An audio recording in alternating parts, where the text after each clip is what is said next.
Hi, everyone. This is Zach Rubin, and I'm joined today with Nir Eyal, who will be speaking about how to become indistractable, which I'm sure many of us have found to be much harder now with the deluge of pandemic-related news and updates that make it so hard to focus. Thanks so much for joining with us today, Nir. My pleasure. Thank you so much for having me.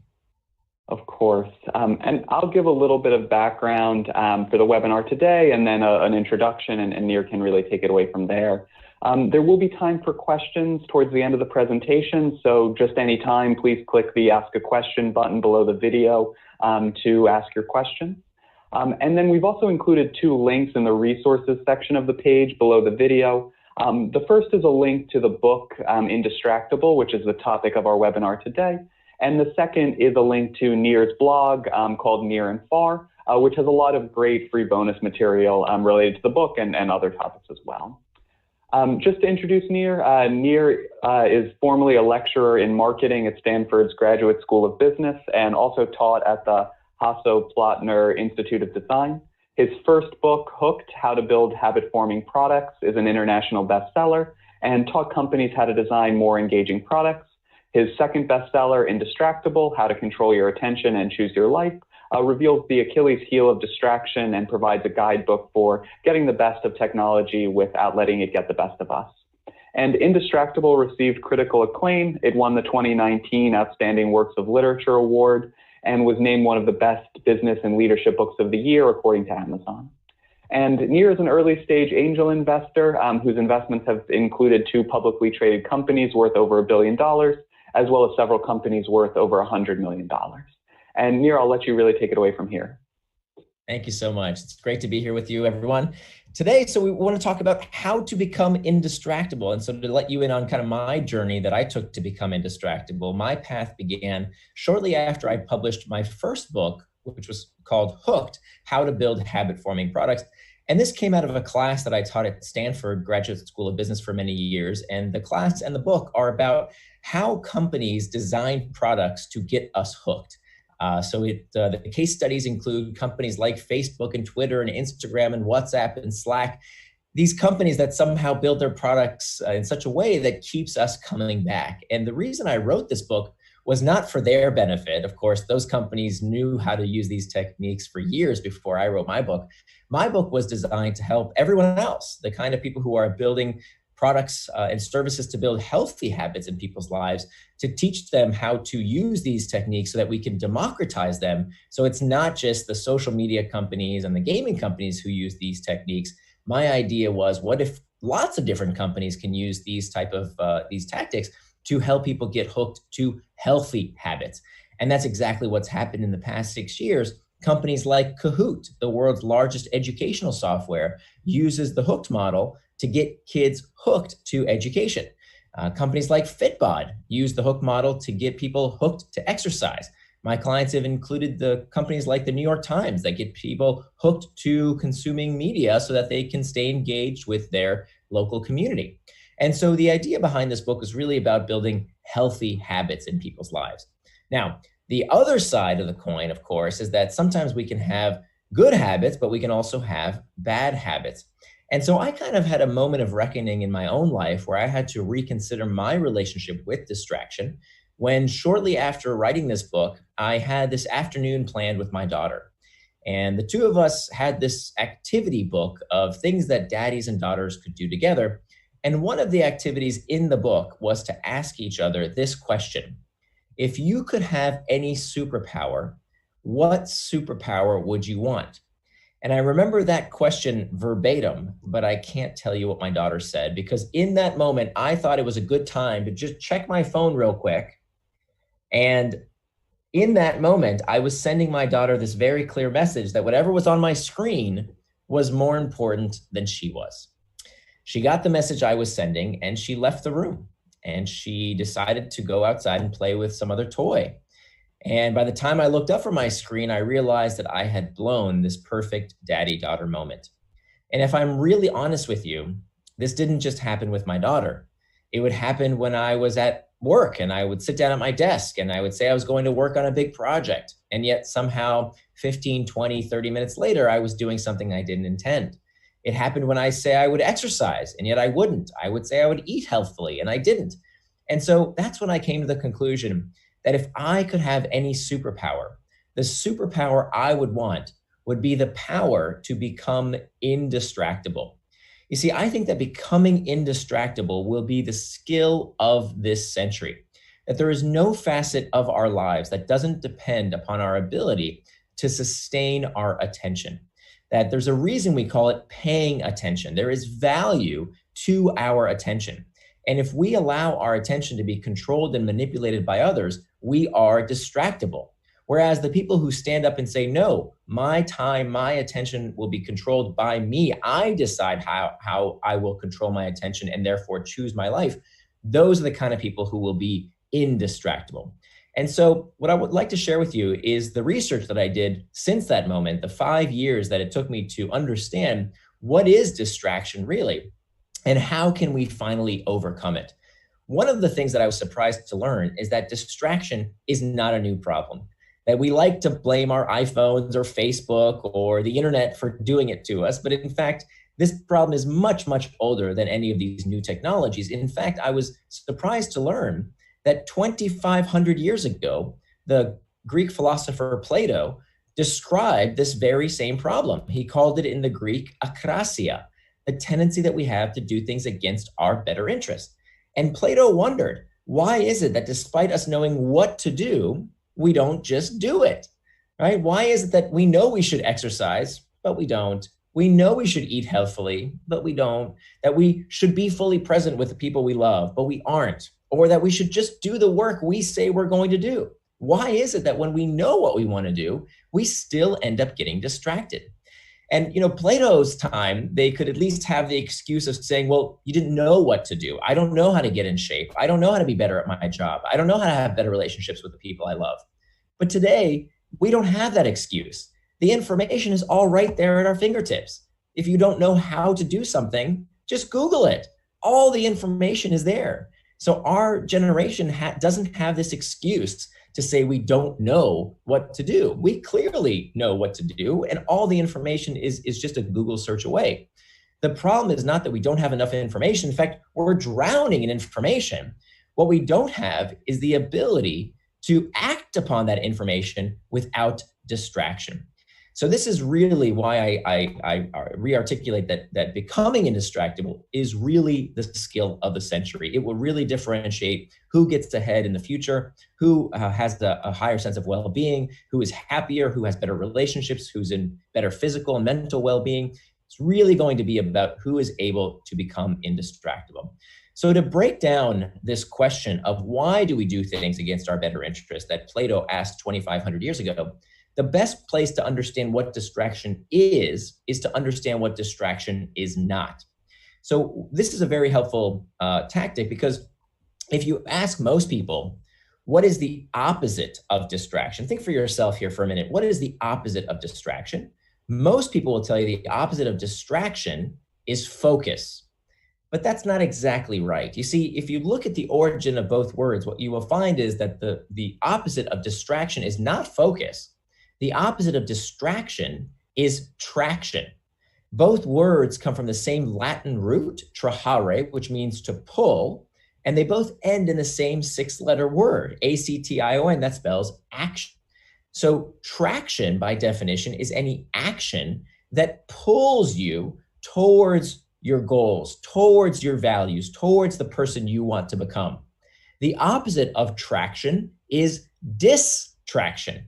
Any action that pulls you away from what you plan to do, away from your goals, away from your values and the person you want to become. So this is a really important dichotomy, because you see, any action can be either traction or distraction. Let me explain. 5 years ago, before I embarked on this line of research, there was a common routine that I had.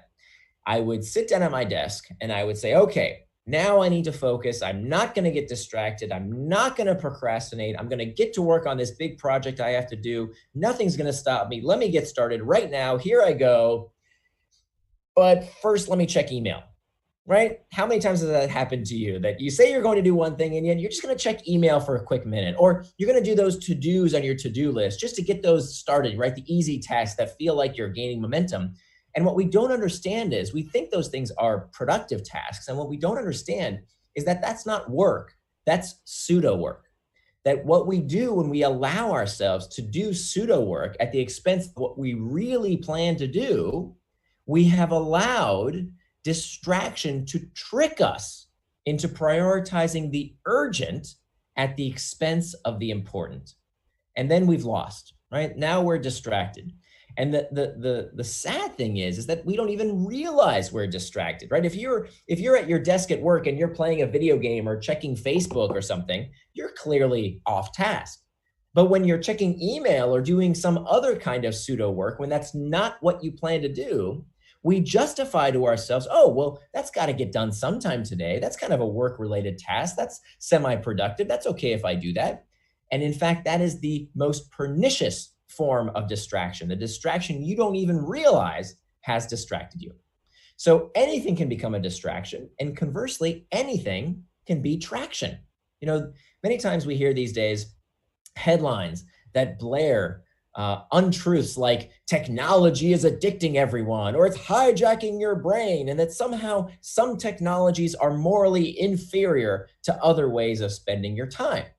And this critique is not only not scientific, that the studies do not show that it's addicting everyone and that it's hijacking our brain. This is just fear-mongering.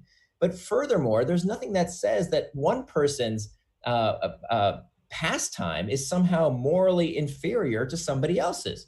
Any way you choose to spend your time is fine, as long as it's done with forethought. You see, the time you plan to waste is not wasted time. And so I want to give you the freedom and the permission, the moral permission to check Facebook if you enjoy it, to watch a movie on Netflix if that's what you want to do with your time, to play a video game even. There's nothing wrong with any of those activities as long as it's done with intent. You see, what separates traction and distraction is one word, and that one word is forethought.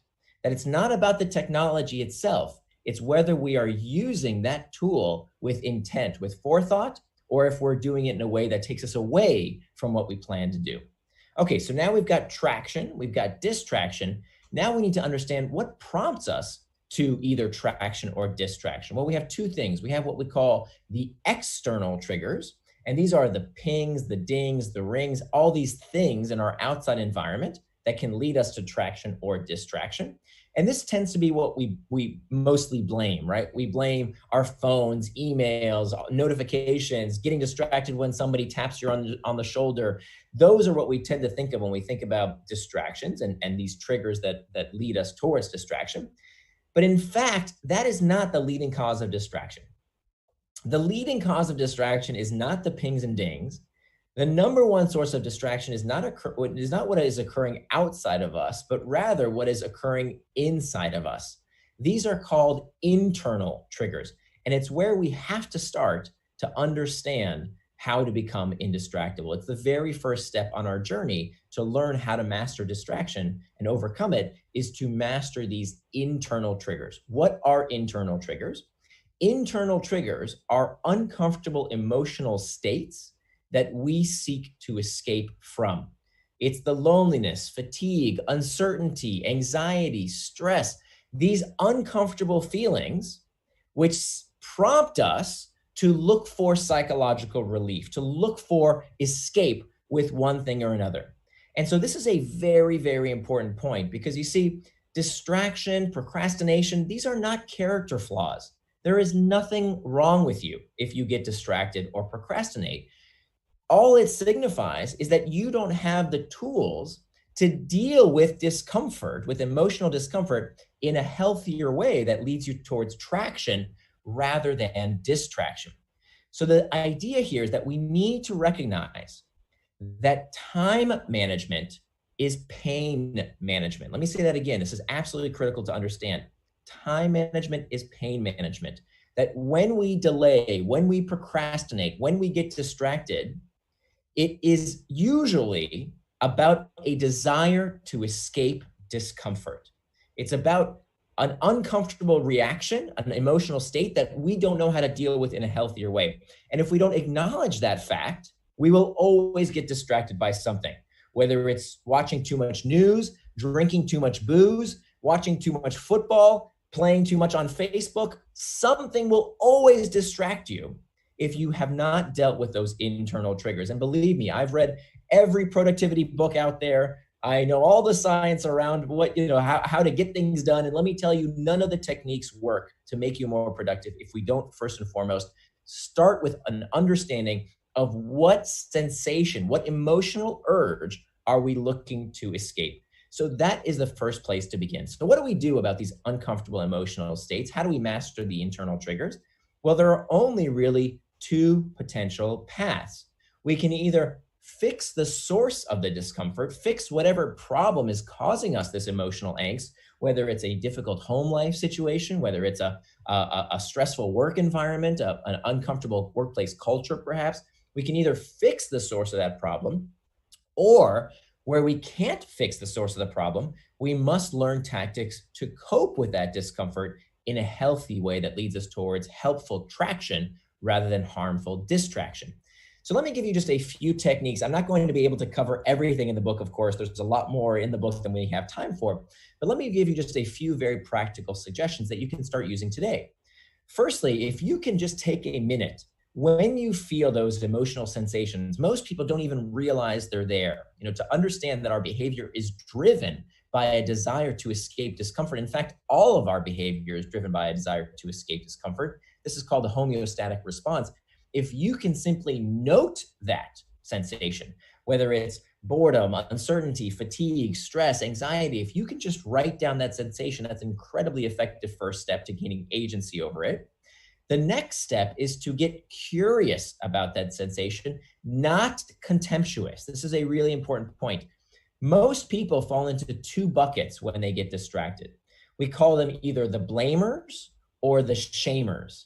The blamers, they blame things outside themselves. It's Facebook, it's email, it's my boss, it's my kids. I hear this a lot. It's the modern world these days. That's what got me distracted. But of course, that's futile. You can't change those things. Those things are outside of your control. You can't time travel to some non-existent mythical age where there wasn't distraction. Distraction was always a problem, right? So blaming doesn't work. Conversely, the other side of the coin are people who we call shamers. They don't blame things outside themselves. They shame themselves. What does that sound like? Oh, you know what? There I go again to getting distracted. I always do this. I'm such a distracted person. I have such a short attention span. Maybe I'm not very good at this job. These are people who take it on the inside. And of course, that doesn't work because what do we feel when we experience shame? We experience more of these internal triggers that make us more likely to seek escape from that emotional discomfort with more distraction. So we don't want to be a blamer. We don't want to be a shamer. We want to be what's called a claimer. A claimer claims responsibility not for their feelings. This is a really important point. You have no control over your feelings and your urges any more than you would have control over the urge to sneeze. You can't control the urge to sneeze. Once you have it, you have it. It's too late. What you can control is what you do in response, hence the word responsibility to those urges and sensations. And so when you feel the urge to sneeze, do you sneeze all over everyone? No, you take a handkerchief and you cover your mouth so you don't get anyone else sick. And the same goes for our internal triggers. We have a responsibility to claim how we respond to those uncomfortable sensations and deal with them in a healthier manner. How can we do that? One technique that comes to us from acceptance and commitment therapy is called surfing the urge. Surfing the urge acknowledges that these internal triggers are like waves. And we can ride these waves like a surfer on a surfboard, that they come and then they go. And so one technique that I use almost every single day is called the 10-minute rule. The 10-minute rule says that you can give in to any urge, to any temptation, but not right now. You can give into it in 10 minutes. And so this is incredibly effective in the workplace when you're working on something and you have that urge to just check email or a Slack channel or just Google something real quick or just check the news for a quick minute. That can be a very effective technique to say, okay, I can give into that in 10 minutes. It also works if you're trying to break the habit of smoking, of maybe eating that piece of chocolate cake you know you shouldn't eat. If you just tell yourself, I can have those things in 10 minutes, not right now, but in 10 minutes. And for those 10 minutes, what you do is either get back to the task at hand, get back to the thing you plan to do, the act of traction, as opposed to giving into the distraction, or you are to sit there with that sensation and just get curious about that sensation, surf the urge, just sit there. Many times I'll take out my phone, I'll say, set a timer for 10 minutes. I'll put down my phone, and my job is to just sit with that urge. What am I experiencing right now? Where is that coming from? And that bit of introspection, that curiosity, what we find, it gives us the space to allow that urge to crest and subside. And guess what? By the time those 10 minutes are up, 9 times out of 10, you don't even have that urge anymore. It's gone, it's dissipated, and now you can continue with whatever it is you plan to do. So this is just the tip of the iceberg. There's a lot more that we can do to make sure that we can master these internal triggers. There's reimagining the task, reimagining our temperament, lots more that we can do. But for the sake of time, I want to move through this model that I built called the Indistractable model so that you understand all 4 big steps. So step 1 is master the internal triggers. Step 2 is make time for traction. You see, there's a very important thing that we have to understand when it comes to distraction, which is that you cannot call something a distraction unless you know what it distracted you from. Let me say that again. This is very important to understand. You cannot call something a distraction unless you know what it distracted you from. So what does that mean? You see, 2/3 of Americans do not keep any sort of a calendar. They don't keep any sort of a schedule. And most of the people, the 1/3 who do, don't actually keep it correctly. Because when you have lots of white space in your day, if your calendar is full of blank, empty space, and you got distracted, what exactly did you get distracted from? Because look, the fact of the matter is, if you don't plan your day, somebody's going to plan it for you, which means we have to use a technique that's been validated now in literally thousands of peer-reviewed studies. This technique is called making an implementation intention. And this is just a fancy way psychologists call planning out what you're going to do and when you're going to do it. And so that means that in this day and age, it is no longer a possibility. We do not have this luxury to go about our days without planning our time. Because again, if you don't plan your time, somebody is going to plan it for you. And so that's why what we want to do is to keep what we call a time-boxed calendar, where we are planning out our entire day. Now, I know many of you probably had the same reaction I had when I first heard this idea. Ooh, that's so rigid. I need spontaneity. I don't know if I can do this. That's not according to my personality. Okay, you know what that sensation really is? If you have that urge of, oh, I couldn't do that, that's not for me. That is the fear of having to do what you say you are going to do. That is exactly that sensation. That's what I felt of, oh my gosh, if I actually planned out when I would do these various things, I might actually have to do them, right? So again, we're going back to those internal triggers of that discomfort we're trying to escape, because this is such a simple solution. It takes just minutes every week to plan your time down to the minute, so that for the first time, maybe in your life, as it was for me, I knew the difference between what is traction and what is distraction for my day, including, by the way, the fun stuff. I want you to plan time to watch TV, to play a video game, to read a book, whatever it is that you want to do that's important to you. I want you to have that time in your calendar as well. This isn't just about getting more work done and being a robot. No, it's also about enjoying your leisure time without guilt. You see, because so many people, all we do is we plan the output, right? We have these to-do lists that keep track of all the things we wish we could get done. And I'm here to tell you, listen carefully, to-do lists are terrible. To-do lists are destroying your productivity, because if you just keep a list of output, what you are doing is reinforcing your identity as someone who measures themselves solely based on what they finish, right? A list of output. But if you're not keeping a list of input, meaning the time and attention it takes you to do those actions that you need to complete, you're on the wrong track. And let me prove it to you. Almost every single person I've ever asked who uses a to-do list, if I ask a person who uses a to-do list, hey, when was the last time you didn't finish everything on your to-do list, right? Think for yourself. If you're the kind of person who uses a to-do list, let me ask you, when was the last time you didn't finish everything on that list? You know the answer. Today, yesterday, the day before that, all of last week. People who keep to-do lists never finish everything on the to-do list. And yet somehow we keep using this technique because we read it in some book or some guru told us we should. And we keep using it even though it's clearly not working for folks because they're not planning the input. They're only planning the output. And so here's what you want to do. When we keep a time box calendar, we no longer measure ourselves based on what we finish. The goal is to not finish anything. Wait, what? What did this guy just say? Don't finish anything? That's not how we measure ourselves. That's how people measure themselves with a to-do list and why they are reinforcing the image. Think about it. If you don't finish everything on your to-do list every day, you're reinforcing your self-image as a person who doesn't do what they said they're going to do, right? So day after day, week after week, month after month, year after year, you're reinforcing this identity that you don't live with personal integrity. You make it okay to lie to yourself every day. And so that eventually becomes acceptable. And now you've lost the war to do what you say you're going to do. Instead, the goal of time boxing is to not finish any one task. The goal of time boxing is to work on that task for as long as you said you would without distraction. That's it. If you say 30 minutes, 45 minutes, 15 minutes, doesn't matter. However long you said you were going to do the task, the only job is to do that task without distraction for as long as you say you would. And here's the kicker.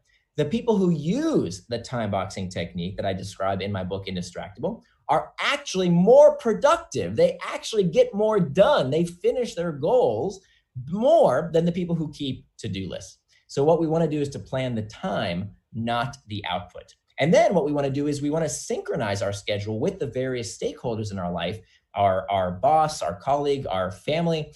It's a very, very effective technique to make sure that we can synchronize our schedule. And I describe exactly how to do that in the book as well.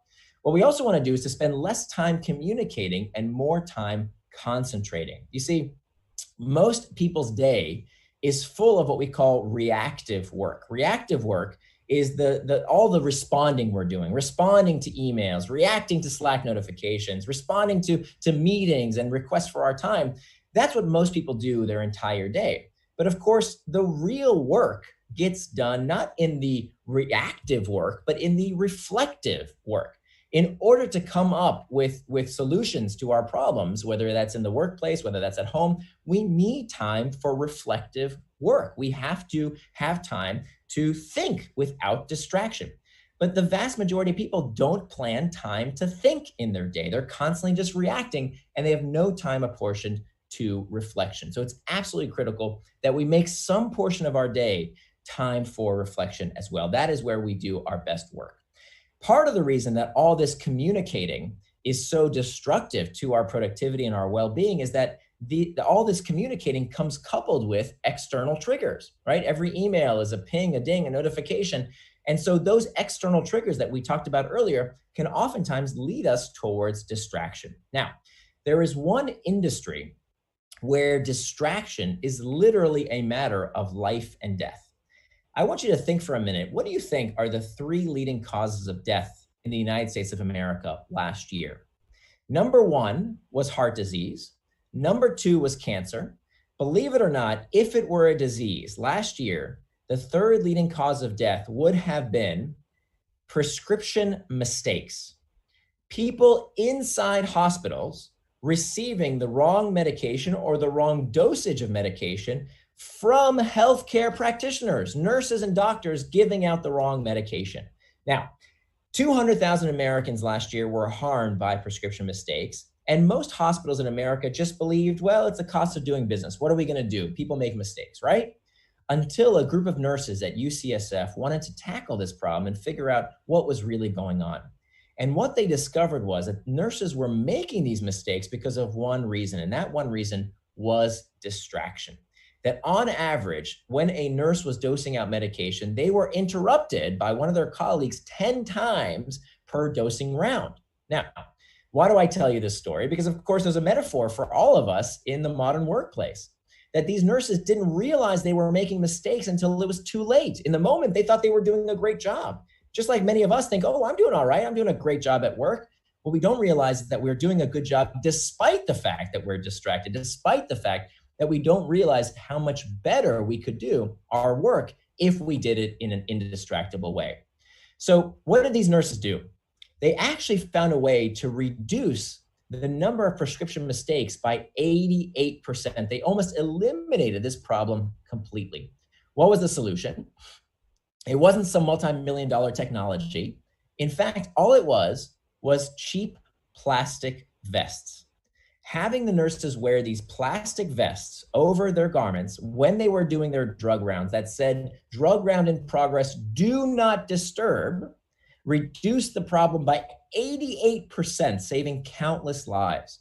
Now, what can we learn from these nurses? I know very few of you are healthcare practitioners. What do the rest of us do? What can we learn from this? Well, the number one source of distraction, if you ask the modern American knowledge worker, the number one source of distraction is not their phones, it's not email, it's not Slack. The number one source of distraction is other people in the office context.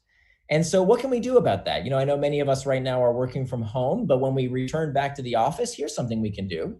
We can start using screen signs. So a screen sign is a very simple thing that we can do. It's in every copy of my book, Indistractable. There's a piece of cardstock. You tear it out, or you can even make one on your own.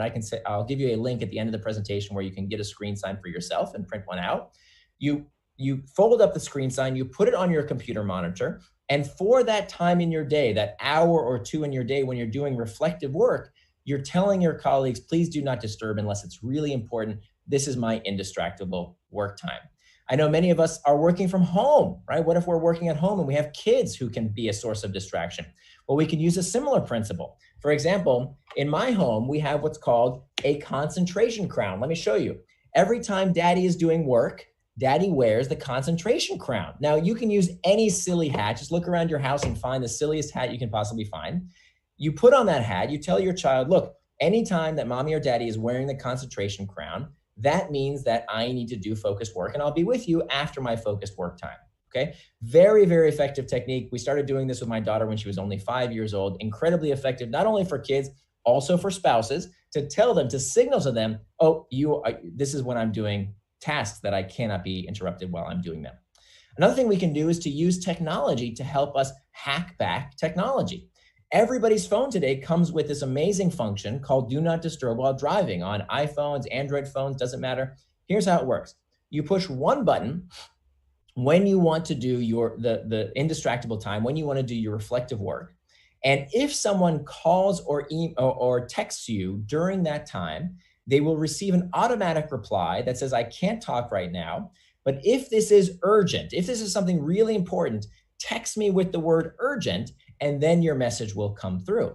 Very effective technique. If you're worried, oh, what if somebody needs me in the middle of doing my reflective work? I know some people say, oh, my boss is constantly, asking for my attention. And what if something urgent happens? Well, no problem. You can use this setting to make sure that it's only the messages that are really urgent so that they have to text you back with the word urgent. Then the message will come through. Another thing we can do is to get rid of all that desktop clutter. How many of us have desktops that look like this, right? I used to have a desktop that looked like this until I decided, you know what? I don't need all that clutter in my desktop. We know that psychologists tell us that the more visual clutter we have, the more likely we are to get distracted. We can remove all those external triggers that don't serve us. Same goes for our phones. For God's sakes, 2/3 of Americans never change their notification settings. Can we honestly say that we're getting addicted to technology, that technology is somehow hijacking our phones and there's nothing we can do when we haven't even taken 5 minutes to get rid of those notification settings that don't serve us? So the idea here is that we can hack back our external triggers. There's no doubt that these companies are using these technologies to hack our attention, right? To hack means to gain unauthorized access to something. So clearly, every media company, whether it's Facebook or YouTube or the New York Times or CNN, all of them want to hack your attention. You're their product, right? They sell ads that you're going to watch to advertisers. But just because they are hacking our attention doesn't mean we can't hack back. And in fact, we have much more power than they do, because we can ask ourselves a fundamental question. For every external trigger in our life, we can ask ourselves, is that external trigger serving me or am I serving it? And so, for example, if the external trigger is a notification on your phone that says, hey, it's time for that phone call, or it's time to go exercise, or it's time to spend time with your kid, that's no problem. As long as that external trigger is moving you to do something you plan to do with forethought, then wonderful, it's serving you. But if you get a notification on your phone, as I did when I planned to be with my daughter, and now instead of being with someone I love very much, now I'm checking my phone instead, well, now that external trigger has led me towards distraction rather than traction. So for every external trigger in our life, we need to ask that question. And I show you how to ask that question, whether it's meetings, that can be a huge distraction, whether it's Slack notifications, group chat, email. Of course, we need to ask ourselves, when are these triggers serving us? And when am I serving them? And modify them, hack back these technologies so that they serve us by adjusting those notifications. And another thing we need to do is to leave those distracting devices outside of meetings, whether it's when we're meeting with our family for a meal or meeting with our colleagues. If we are going to be present physically, we need to be there both in body and mind. So let's leave those distracting devices outside of our meetings.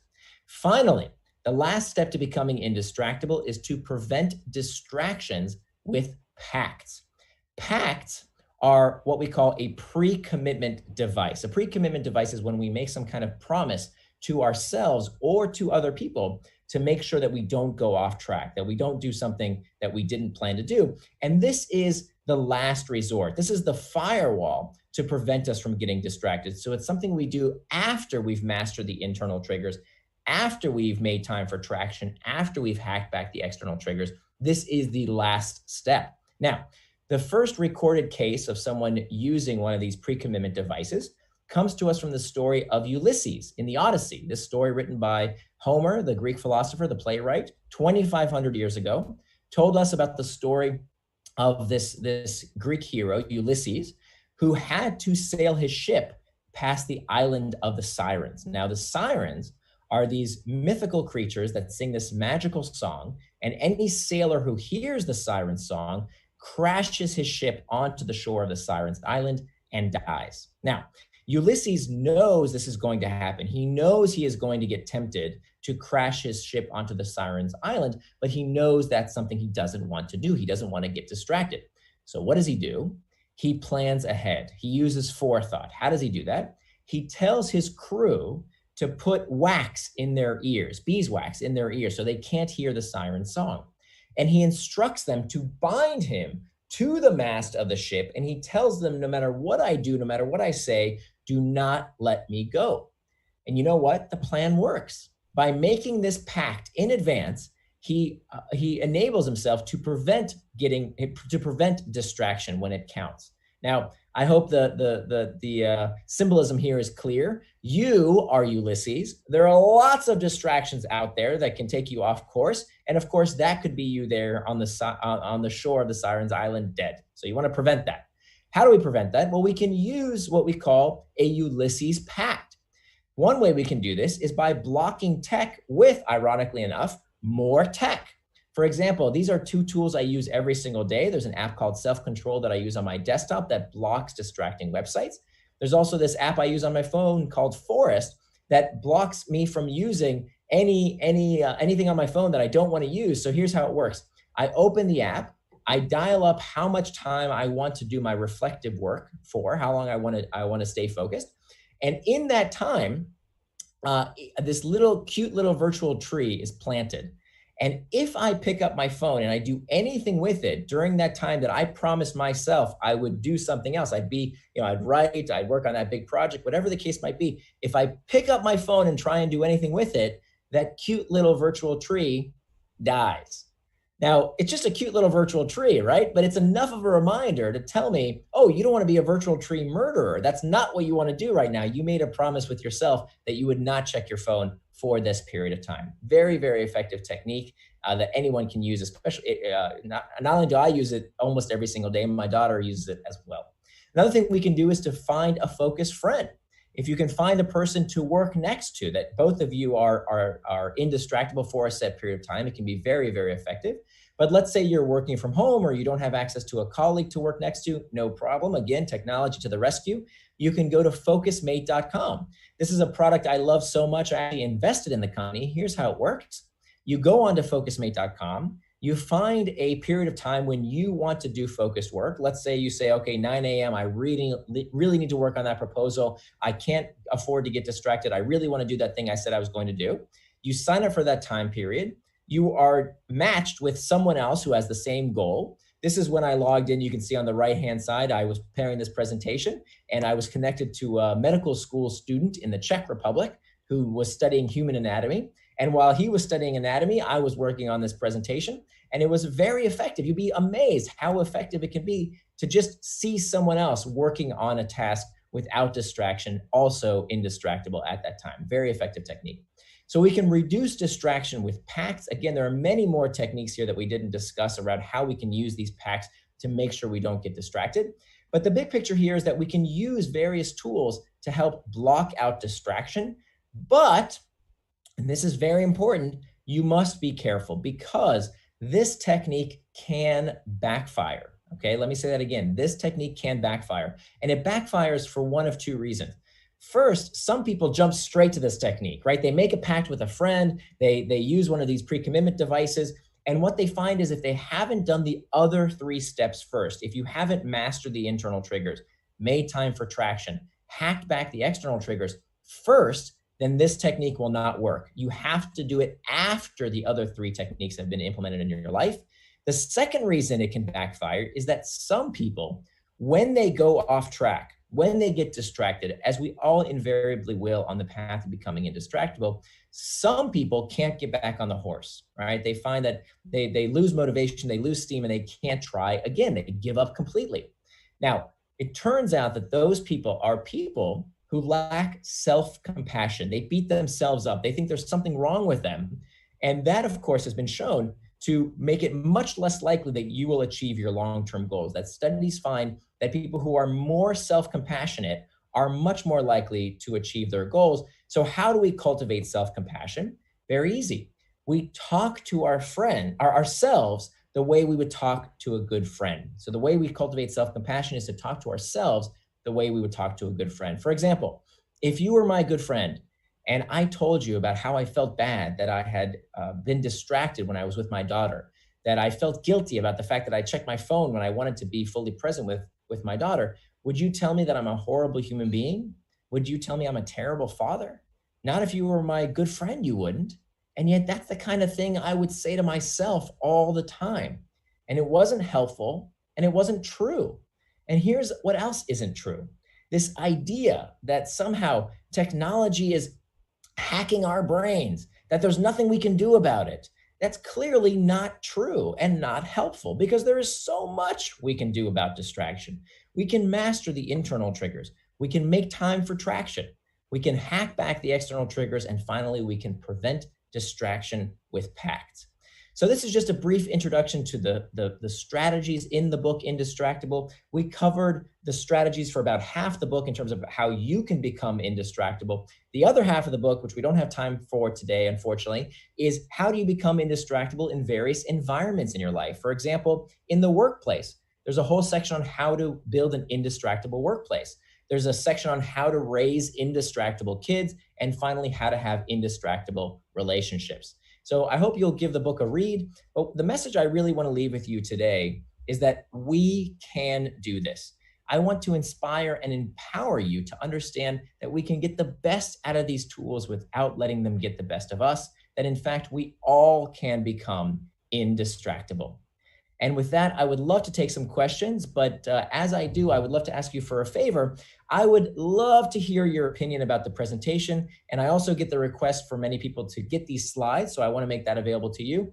If you'd be so kind as to go to this URL, opinion2.us, you see it here, opinion2.us. It's not .com, it's opinion2.us. Or if you have an iPhone, you can point it to that QR code. You point your camera to the QR code, and it'll take you to a very brief survey. It's only 5 questions. Would love to know what you thought of the presentation. I read every bit of feedback. And if you do that, you'll get a link to my SlideShare page where you can have all the slides you just saw. Please feel free to share those with whoever you like. And if we don't get to your question today and you'd like to reach out to me, please go to my website. It's there at the bottom, nirandfar.com. Nir is spelled like my first name, N-I-R, andfar.com. There's a contact link there. Feel free to send me any questions. Happy to take those. And with that, let's take some questions now. Nir, thanks so much. Really, really good, succinct presentation, and again, just very relevant with everything going on today. Several questions have come in, and again, people can continue to enter questions with the time we have left with that Ask the Question box, and we'll get to as many as we can. Maybe the first one to get us started with is just if we're not keeping a to-do list, how do you kind of remember or keep up with all the things, both big and small, that just need to get done at some point? Yeah, so if we are keeping a list of tasks, that's okay to keep that temporarily. What I don't like is when a to-do list guides what we do in the day. So if you have a temporary place, whether that's a piece of paper or using your notes app or whatever it is, to say, okay, I don't want to forget that task. Let me write it down. That's wonderful. That's a great idea. But most people, when they use a to-do list, that's where they stop. And then they expect themselves to just tick through all these things that they have to do, but that's futile. Because again, if you're planning the output without the input, things won't get done.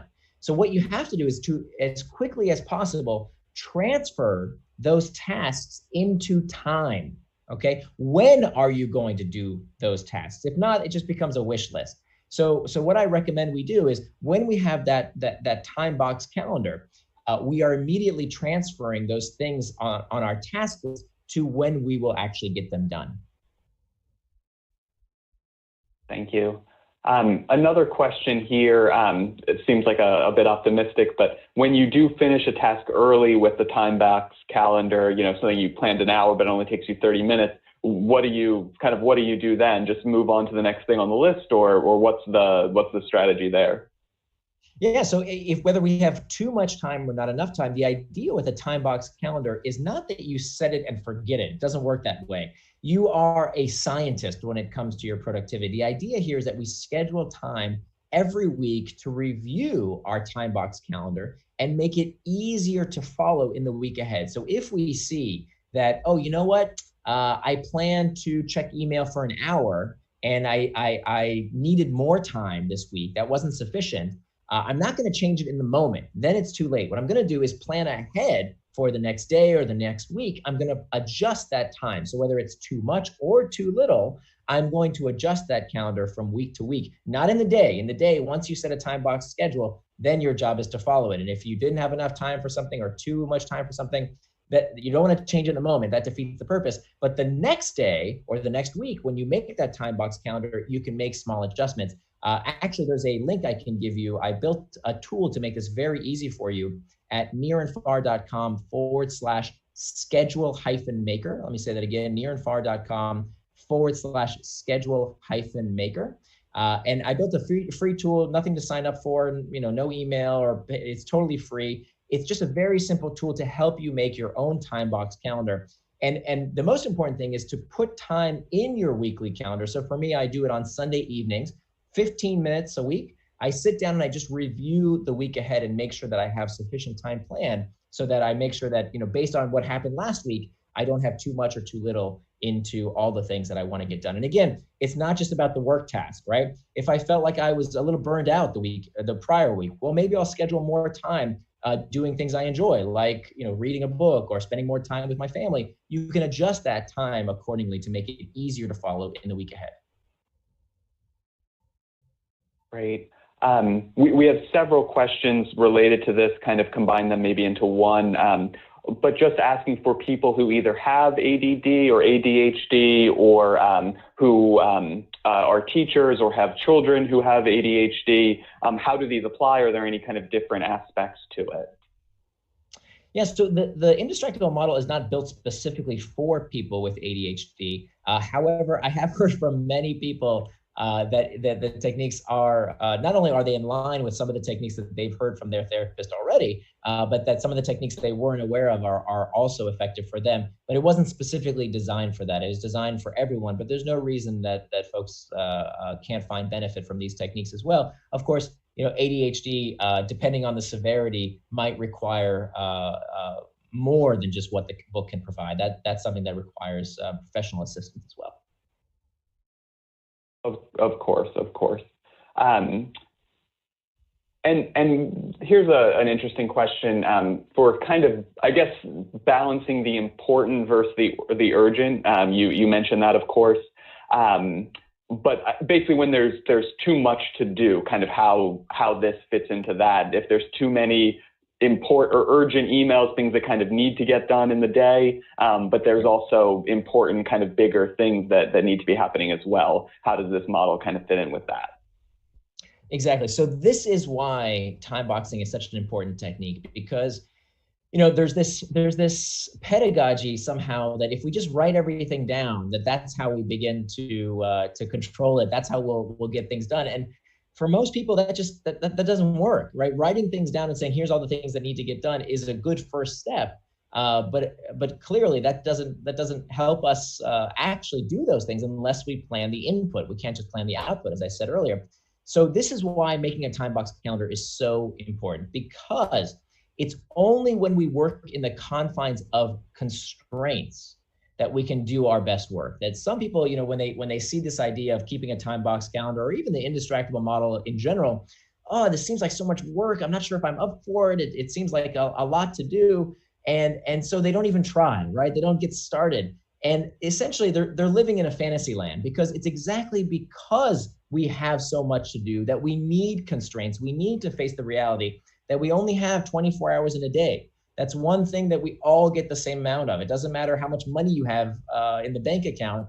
We all, whether you're Bill Gates or anyone, we all have the same 24 hours to do what we need to do. So it's exactly because we have this trade-off between, well, if I spend my time doing this, then I can't do that. That's why we need to sit down every week and make that time box calendar for ourselves, including some time for those tasks that we know might come up. You see, there's a wonderful quote by Paulo Coelho, who said that a mistake repeated more than once is a decision. Okay, a mistake repeated more than once is a decision. So will we get distracted from time to time? Of course we will. I still get distracted from time to time, but here's the difference between an indistractable person and a distractible person. A distractible person, when they get distracted, they just keep getting distracted by the same thing again and again. They keep making the same mistakes week after week, month after month, year after year. They don't do anything to fix those mistakes, to fix those distractions. An indistractable person takes a look at what distracted them, and they say, okay, there's only 3 sources for every distraction. Either it's an internal trigger, an external trigger, or a planning problem. There's only 3 potential things. And so what we are doing is we are taking steps now with forethought to prevent us from getting distracted in the future. An indistractable person takes steps to make sure they don't keep getting distracted by the same things again and again. So if you need to build in time for your day for the urgent things that keep happening, well, that's no longer a surprise. They keep happening day after day. So we can also put time in our day for those things as well. So for many people I know, their entire day is reactive work, right? If you work in a call center, your entire day is spent picking up the phone and reacting to someone calling you and responding, and then you hang up the phone. It's not a lot of reflective time. It's mostly reactive time. So most of your day is going to be scheduled just for that reactive work. If you're a computer programmer, most of your day is spent in reflective work. We know that your work product degrades if you're interrupted while you're doing reflective work. So it's really about the kind of job you do.